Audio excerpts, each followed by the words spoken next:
I tend to think about UI and the ability to customize the UI as working in a surgery where you are the surgeon, and being able to customize shortcuts, hotkeys, create some kind of panels, and just visually manipulate the UI. It's like having an assistant giving you the right tools.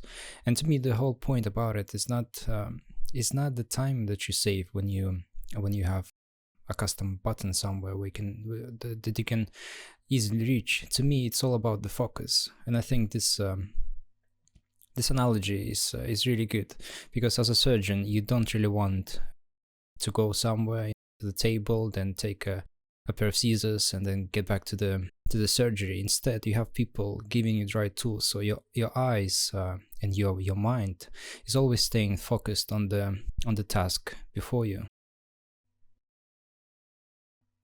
Fortunately, Marvelous Designer is not that complicated as as a surgery, and it's definitely not complicated as some other programs out there, like ZBrush, for example. So in terms of UI, there are just a few things that I want to mention, because otherwise all of the tools are pretty much in front of you. There are just a few things that are kind of hidden, that you can access easily by pressing those little arrows, and it depends on the screen size. So they might be completely visible to you if you have a larger screen, or if you have a slightly customized UI when you have the doing those separate from one another. The things I want to mention, though, are the ones that are somewhat hidden and somewhat unnoticeable. They're almost they're important, but for some reason they are put in such a place where it doesn't, at least my eyes, then they don't really go there to that side of the screen. And so the first one would be the library menu, which is located on the left of the UI. When you click on the name of on the button, the library button, you can see there are a few things to choose. In my case, I have two folders. Those things are folders, and those are the ones I created for ease of access. And that's the whole thing about the library. It saves you. In this case, it actually saves you time. It doesn't necessarily save you the focus, it saves you the time. Because if you want to open a project, and if you have a lot of projects going on, if you have some personal projects, you have some freelance, and you have some professional things, the way to access them is to go to File, then Open, and then choose Project, and select right folder, etc., etc. And so if you want to quickly access all of that, and if you want it to be efficient, this is how you do it. You do it inside of this library feature.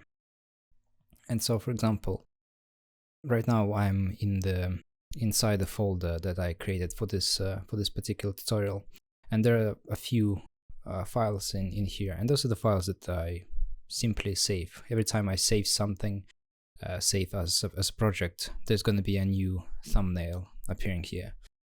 And so, to demonstrate how this works, I will begin by clicking this little icon, the plus icon. If I press that, I'm given a choice to select any folder that I want, and I'm again inside of the folder of this tutorial. So I'm gonna click, for example, Geo, and I'm gonna press select folder. As you can see, there's a new folder inside the library now, and if I double click, I get to see all the files that I have in that folder.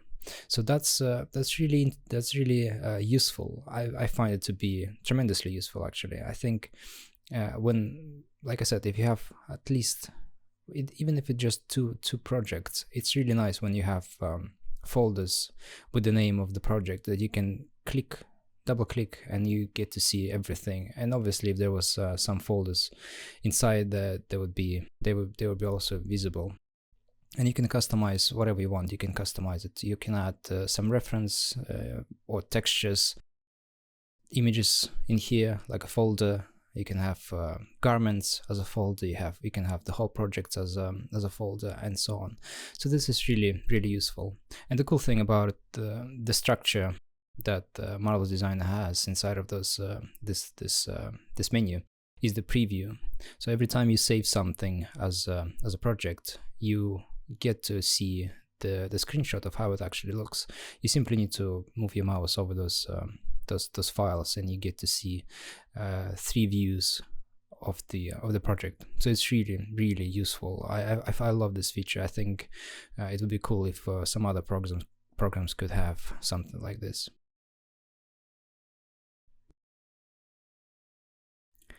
The second feature I want to talk about is history. It's located in the same place. I would say it's on the very left of the UI. And the thing about the history, it's not the history itself. It's more or less common thing inside of 3D programs when you have history stored, and you can select basically a point in your process that you want to get back to. It's a useful thing for sure. But what I want to talk about is the 3D state feature within the history. And what it is, it's a snapshot of the process. So, for example, as you can see, I have 2 states in here. The first one is given to you every time you start on the project. That's the very first the very first stage of the whole process. And the second one I have here is something that I've created. And what it is basically a quick way to get back to the state that I wanted to preserve. So I can definitely go here by pressing Ctrl Z, and if I do that, you can see those things become grayed out. It means that I'm going upwards in history. I'm going back in time in a way. But if I have instead of just a dozen of those actions, if I have hundreds of them, if I'm working for an hour, you can imagine there's going to be a lot of things stored in here. And if there is some point during the process that I really like, for example, if I have this in the process and I decided to change that into a slightly different garment, if I decided to add some kind of complex pattern on top of what I have, instead of saving this project as basically as a base for my next operation, another way to do that is to create a state, a 3D state. And to do that is we simply need to click this little button right here. So when we click that, as you can see, a new state is added. And so if I'm going to be doing something on top of what I have right now, and I wanted to get back to this state, all I need to do would be to double click this 3D state. And I'm going to show you what I saved.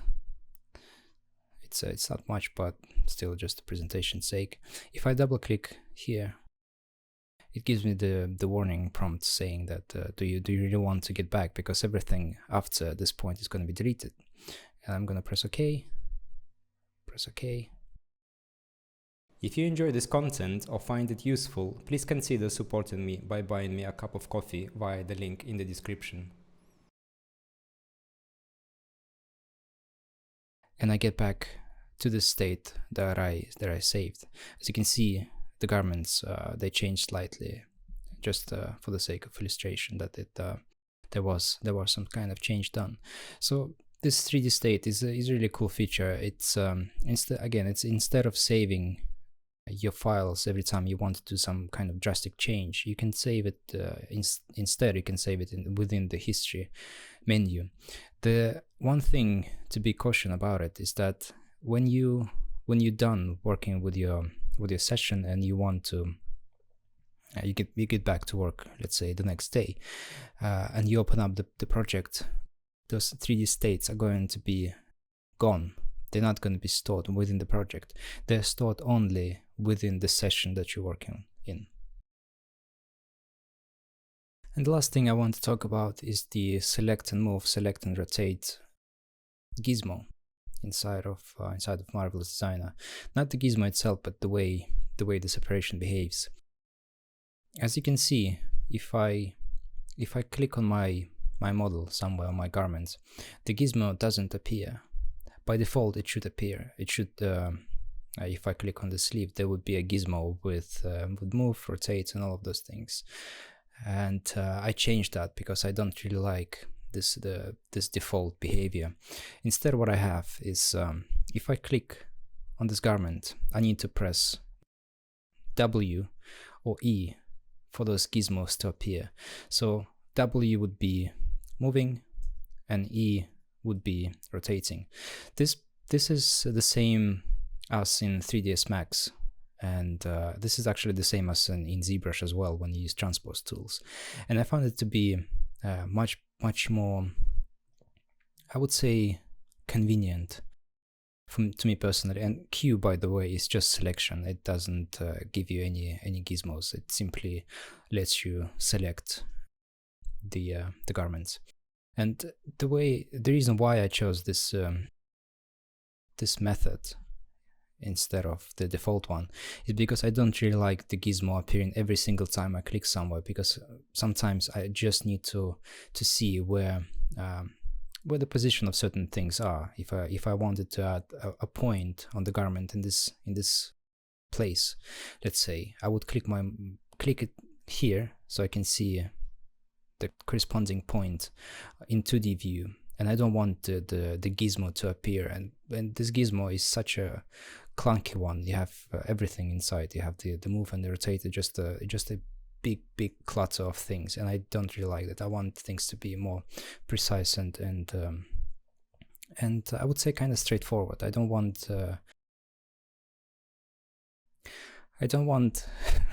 this. I don't want this Swiss Army knife to be opened for me. I want to open every single tool that I need, and I want to do it myself.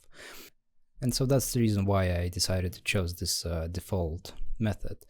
If you like me, if you prefer to work in such a manner that I think is more precise and has more control and it has less clutter, the way to change this behavior of the gizmo is to go into user settings, and here in the 3D menu there's subsection called gizmo, and by default it's set to here. It's set to unified gizmo. It means that every single time you click on the model, you will see this this Swiss Army knife completely open. But instead, if you prefer to do it in a ZBrush or 3ds Max kind of way, there's this option that says you need to press Q to select, W to move, and E to rotate. Be very cautious about this feature though, because unfortunately those three hotkeys, or at least one of them, W, is set by default by the program to create pins on your model. And if you like working with pins and you use them a lot, it's probably a good thing to keep the unified gizmo. The problem with this thing with pins is that, let me show you on the example. So by default the pins is set to W. So if you hold W and then you click somewhere on the model, you can see the pins are created. And to remove those pins, all you need to do is hold W again and then click on the pins, and it will delete them. Unfortunately, when you have the Q, W, and E for gizmo, you cannot do that. Instead, you need to right-click on every single pin and then press delete. Furthermore, what happens with the pins is that the hotkeys are actually changed. So if I go to the shortcuts submenu, you can see down here there's a very specific section that I cannot do anything about. So by default, to create the pin is set to W. But if I use the Q, W, and E for gizmo, to create pin is set to P. And so P, well, it's not very handy in the way it's located, because when you position your hand on W, Q, and E, you need to go all the way across the keyboard to press the P key. But that's not the problem. The problem is, like I said, is that if I wanted to remove the pin, I cannot simply press P and click on the pin to remove it. I actually need to do it manually. I need to go into the menu and then click delete the pin, delete the selected pin. So if you're using pins a lot, and if you prefer to do it this way, when you click the pins to add the pin or to delete the pin, I would say stick to the standard unified gizmo. If pins is something that you use occasionally and it's not that big of a deal for you, and you prefer to have things a little bit,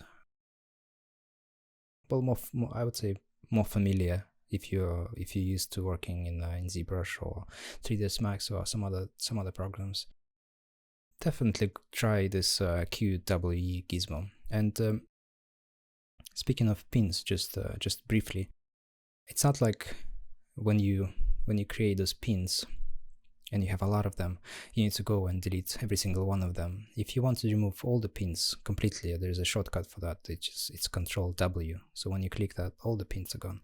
So I find this it's a choice, basically. So you need to decide for yourself which one you prefer, which one is the most important to you.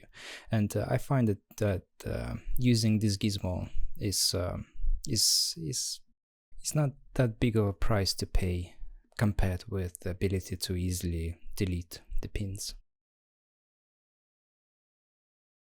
And the very last thing, very briefly to mention, is there's inside the user settings, there's the view controls option, and by default, I don't even remember what it says, set it's regular mouse or something like that. I chose to use Maya. I think of all those programs, including Marvelous Designer, the default behavior of Marvelous Designer, I find navigation inside of Maya to be the most intuitive one. It's the most logical one. It doesn't confuse me in any way. And even though I'm 3ds Max user, I still chose to use Maya in here because I think Maya's navigation is really good. So if you don't really like how Marvelous Designer behaves, or if you want this program to behave in a manner that your main 3D program behaves, there's an option to make Marvelous Designer work the way you want it to work in the UI.